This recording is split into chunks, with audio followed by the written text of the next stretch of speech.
이 시편 112편은 111편과 같은 귀환기의 작품으로 알려져 있어요. 그리고 할렐루야 시죠. 첫 절이 이렇게 할렐루야로 시작되는 시고요.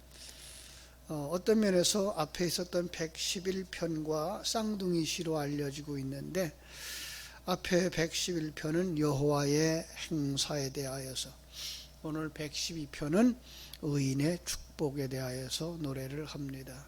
그래서 1절부터 9절까지가 그 의인이 받을 축복을 이렇게 쭉 설명해요. 의인들이 복이죠. 그리고 10절에 와서는 악인의 소멸을 노래합니다. 시편 1편의 구조로 그냥 보셔도 되죠. 그죠? 시편 1편 복 있는 사람은 쭉 설명해주고, 중간에 가서 악인은 그렇지 아니하며 이렇게 해서 악인에 대해서 설명하듯이, 오늘도 앞에서 의인에 대해서, 의인이 받을 복에 대해서, 하나님이 주시는 축복이죠. 그 다음에 악인에 대해서 소멸을 이렇게 노래하고 있는 것을 볼 수가 있습니다.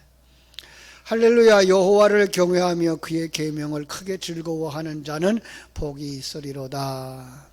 여호와를 경외하는 자들 복이 있다. 거꾸로 말할 수 있어야죠. 복 있는 사람은 여호와를 경외한다. 시편 1편의 방법이죠. 그죠? 시편 1편은 그렇게 말했어요. 복 있는 사람은 여호와의 율법을 즐거워하여 그것을 주야로 묵상한다. 2월에 우리 작은 표를 말씀의 능력을 회복하게 하소서라고 우리가 정했는데, 우리가 말씀을 이렇게 주야로 묵상하는 여러분들 되어지기를 주님의 이름으로 축복합니다. 많은 사람들이 선을 추구하는 것 같지만, 하나님의 뜻을 추구하는 것 같지만, 실상은 세상 것을 구하고 불의한 방법일지라도 어떤 이익이 생기면, 세상적인 이익이 생기면 좋아하죠. 그러나 이러한 불의를 통해서는 결코 하나님이 생각하고 있는 그런 복을 얻지 못한다. 시인은 여기서 분명하게 우리 가르쳐주고 있는 거죠. 불의한 방법, 세상적인 방법, 여러분 불의한 청지기의 비유를 아시죠? 누가복음 16장에 나오는 불의한 청지기, 아버지 하나님의 것을, 주인의 것을 허비하는 자가 되죠. 이 세상에 살아가는 사람들의 모습이죠. 그러나 그는 결코 복을 얻지 못하죠. 어떤 유익을, 세상적인 유익을 얻는다고 해도 오래가지 못하죠. 이 오래가지 못한다는 이야기는 이 세상에서 오래가지 못한다는 얘기가 아니에요. 그 사람이 세상을 사는 동안만 가지고 있다는 얘기죠. 우리는 어디까지 보고 있어요? 하나님 나라까지 가져가는 걸 보고 있잖아요. 진정한 복은 그 하나님 나라까지 가서 영원한 세계 속에 있는 것이 복인 거예요. 잠깐 있을 100년밖에 안 되는 이 세상, 우리가 살아가는 여기서 풍성하게 누리고 자유를 누리고 하는 것들이 복이 아니라는 거죠. 그것은 진정한 복이 아니라는 거죠. 그건 예수 안에 있는 사람만 누리는 게 아니라 불신자들도 가지고 살아가잖아요. 그죠? 오히려 불신자들은 우리보다 더 잘 살잖아요. 그래서 시험에 들잖아요. 시편 73편이 이야기하는 것처럼 넘어질 뻔하잖아요. 세상 사람들이 잘 되는 것, 불의한 자가 잘 되는 것 보면서. 근데 언제 발견해요? 여호와의 성전에 들어갈 때야, 영적인 세계의 눈이 열려지고 나서야, 그들이 얼마 가지 못하는 거구나, 그들의 결말은 지옥이로구나 라는 걸 보면서 내가 가고 있는 길이 바른 길이고 내가 받은 복이 얼마나 큰 복인가를 알게 된다고 말씀을 했잖아요. 그렇습니다.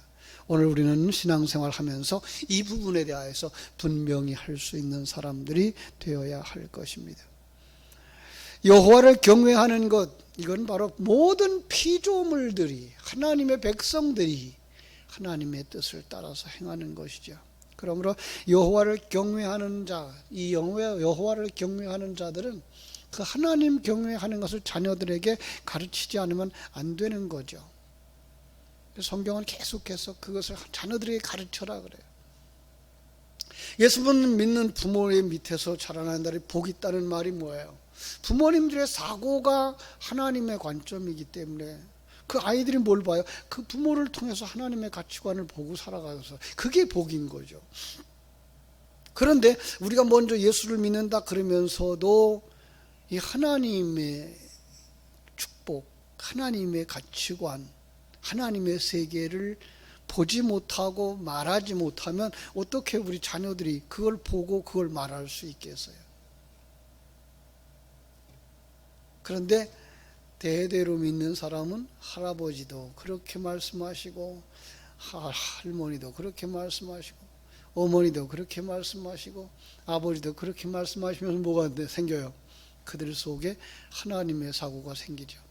하나님의 가치관이 생기고요. 영원한 세계를 바라보면서 이 세상에서 어떻게 살아가는 것이 복 있는 자인가를 깨달아 알게 되는 거죠. 그걸 하나님이 기뻐하죠. 그래서 하나님을 경외하면 시편 147편 11절은 하나님께서 기뻐하신다 그랬어요. 그렇죠?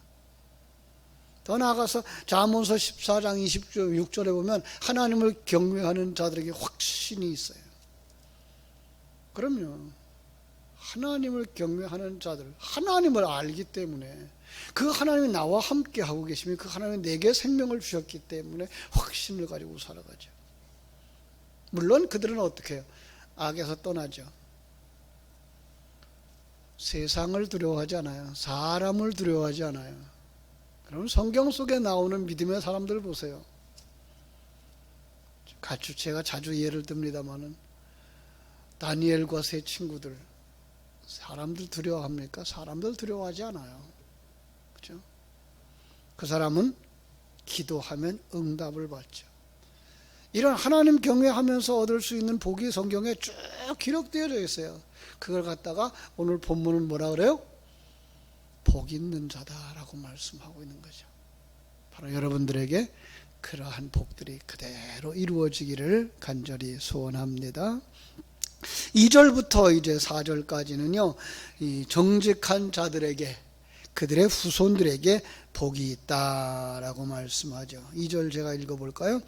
그의 후손이 땅에서 강성하며 정직한 자들의 후손에게 복이 있으리로다. 예, 땅에서 강성하다.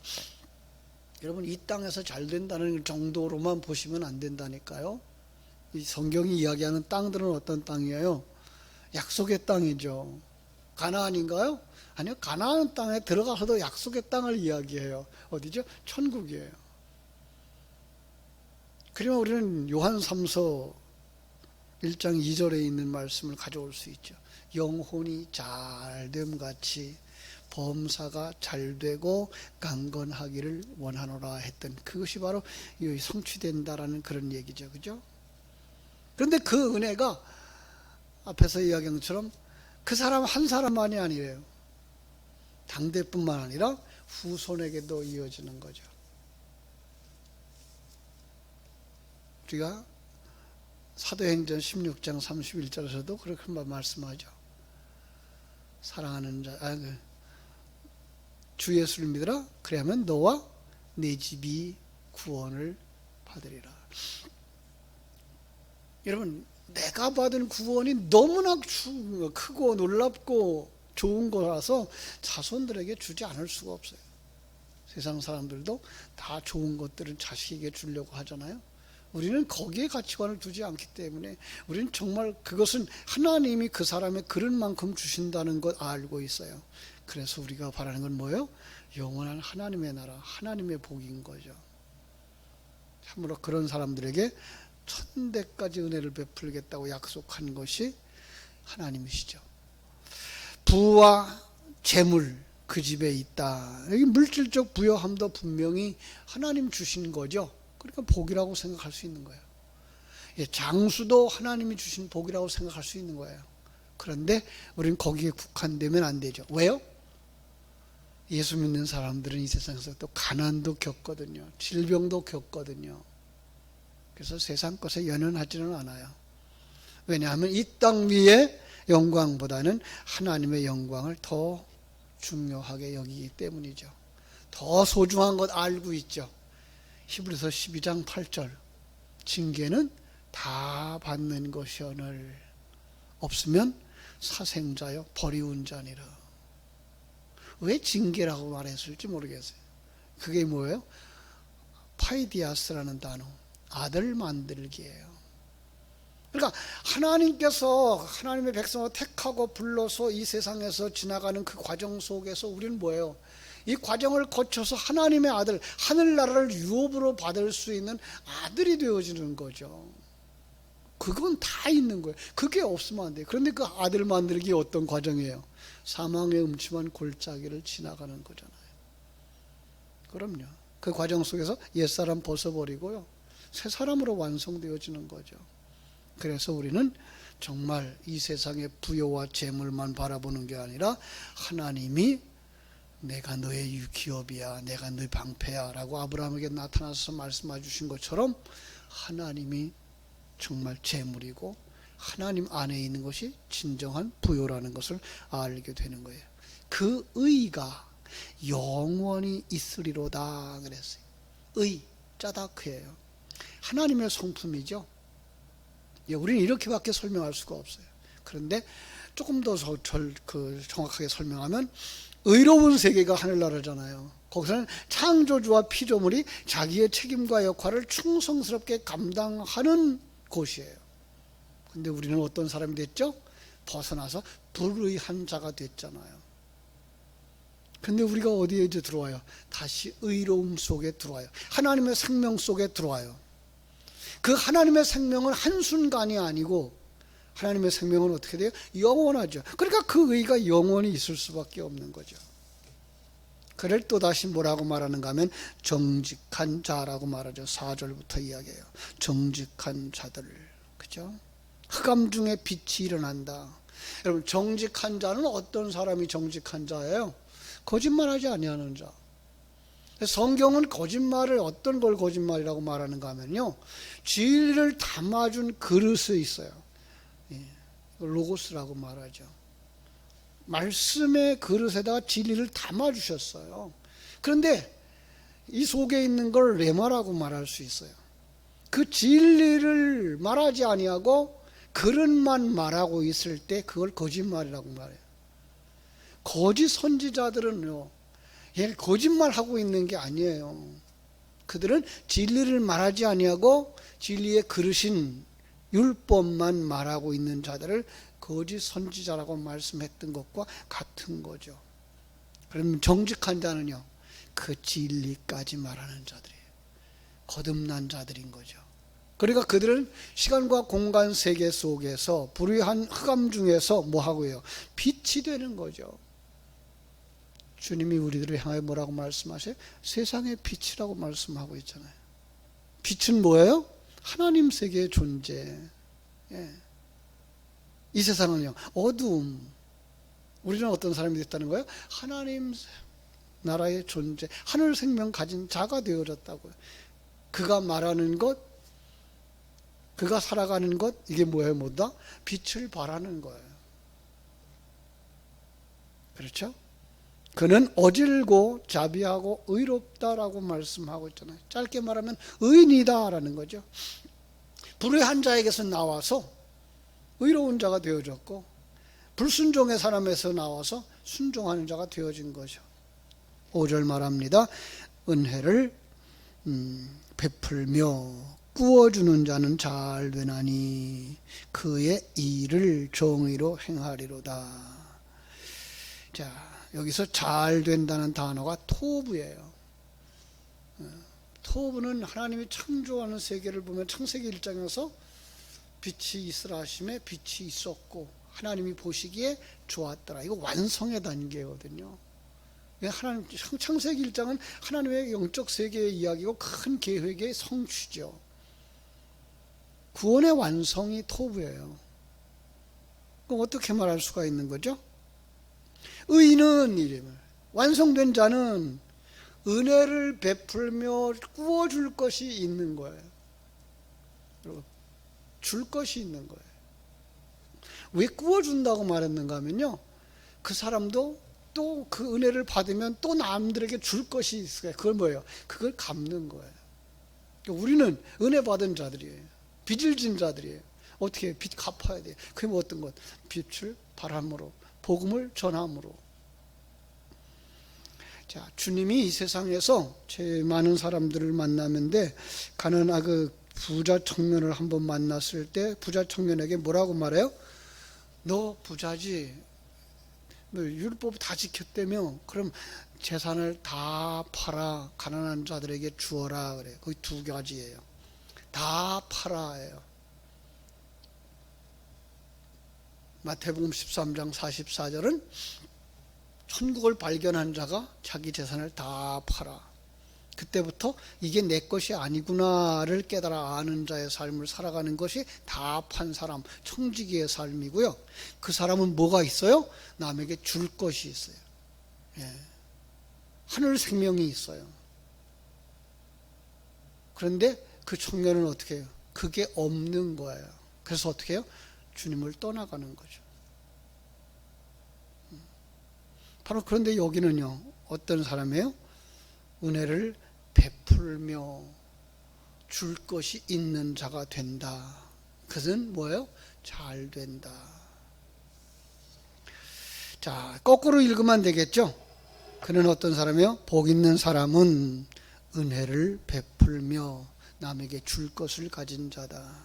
그 사람은 영원히 흔들리지 아니한다. 6절이죠. 영원히 흔들리지 아니하다. 왜요? 영원하신 하나님과 하나 되어졌기 때문에. 예. 하나님의 생명이 그의 생명이 되어졌어요. 그러면 하나님은 끝이 없어요. 영원하셔요. 그럼 그 사람도 영원한 거예요. 어떤 사람이 재미난 표현을 했어요. 사람들이 왜 죽느냐? 세상 것이 전부라고 생각하고 세상 것 가지고 살다가 세상 것이 전부가 아닌 것을 알 때, 세상 것이 유한한 것인 줄 알 때, 세상 것이 무너질 때 그 사람도 무너진다 그러더라고요. 의미 있는 표현이죠. 근데 우리는 세상 것에 목숨 걸지 않고요, 이제 하나님 영원한 것에 목숨 걸어요. 그 영원한 그것이 영원히 존재하기 때문에 우리도 영원히 산다라는 의미를 가질 수가 있는 거죠. 그 사람은 어때요? 흔들리지 아니하는 거죠. 예. 그래서 그는 영원히 기념되리로다. 그죠? 영원하다는 얘기예요. 더 나아가서 7절. 그는 흉한 소문을 두려워하지 아니한다. 예. 뭐 세상 살아가면서 어떤 일을 다 겪잖아요. 요즘 말로 말하면 코로나19 불신자만 걸리는 것 아니잖아요. 그렇죠? 그런데 우리는 뭐예요? 그런 것들을 두려워하지 아니한다. 왜요? 하나님이 통치자인 것을 믿기 때문에. 그럼 그렇다고 해서 우리는 병들지 않는다는 얘기가 아니에요. 자칫 잘못하면 우리도 전염될 수 있어요. 병들 수 있어요. 그런데 우리는 그것 때문에 흔들리지 아니한다. 왜? 세상 사람들이 그 헛된 소문에 귀를 기울이지 않고 오직 누구만 바라봐요? 하나님만 바라봐요. 여러분, 가끔 우리 그 강아지들을 이렇게 훈련하는 이야기가 요즘 텔레비전에 자주 나오잖아요. 아주 싸나운 개, 어떤 개라고 말하면 이 싸나운 개, 다른 개만 보면 막 부르르 덤벼요. 그런데 이 개를 어떻게 훈련시키는가 하면 주인에게만 관심을 집중하게 만들면 옆에 어떤 개가 지나가고 어떤 활동을 해도 전혀 개의치를 않아요. 바로 그것과 같은 거죠. 우리가 하나님만 바라보고 간다면 세상이 어떻게 돌아가도 관계하지 않아요. 그죠? 거기가 포로로 잡혀간 자리든지, 그죠? 사자굴이든지 풀무불 속이든지 카타콤이든지 그건 관계하지 않아요. 왜? 하나님, 그 전능하신 하나님과 같이 그 길을 걸어가고 있기 때문이죠. 그래서 여호와를 의뢰하고 그 마음을 굳게 정했다라고 7절은 말하는 거예요. 그 마음이 견고해서 두려워하지 아니한다고 말하고 있죠. 그렇죠? 이사야서 26장 3절을 드릴게요. 한번 찾아서 암송했으면 좋겠어요. 주께서 심지가 견고한 자를 평강의 평강으로 지키시리니 이는 그가 주를 의뢰함이니이다. 이사야서 26장 3절이에요. 아주 아름다운 거죠. 두려워할 이유가 없는 것을 가르쳐 줘요. 그렇죠? 주께서 심지가 견고한 자를, 믿음의 사람을 평강의 평강으로 지키시리니 이는 그가 주를 의뢰함이니이다. 그 사람은 뭘 봐요? 8절 그의 대적들이 받는 보응을 마침내 본다.